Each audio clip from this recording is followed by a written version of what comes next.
traffic is rushing around outside, and yet you can go down a side road, come in through the main gate of the cemetery, and you're in a very green area, cut off from the noise and the hurry and scurry of modern living.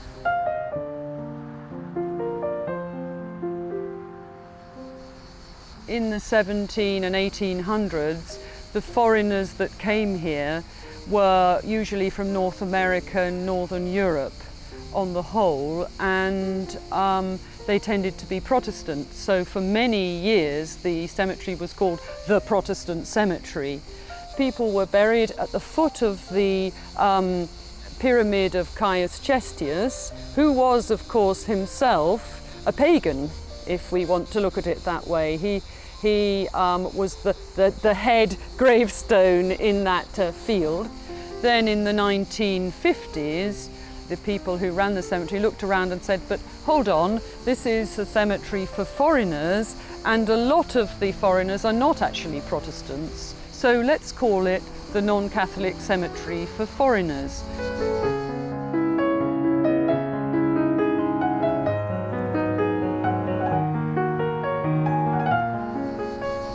Every foreigner also brings and brought a little piece of his or her homeland, and when people died they chose often the kind of tombstone that they might have had if they died in Scotland, for example, or Russia. So there's a little bit of so many nations in here, which is why it's very moving, I think.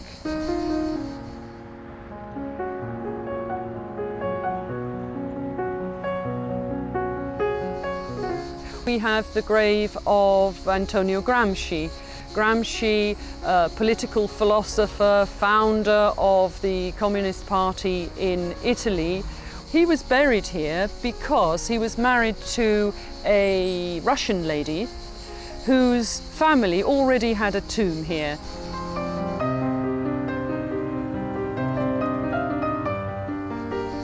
People who sometimes want to dramatise underline this non-Catholic side of it. In the 1700s, people were usually buried in churches. Well, you couldn't really bury somebody who wasn't from that church in that church.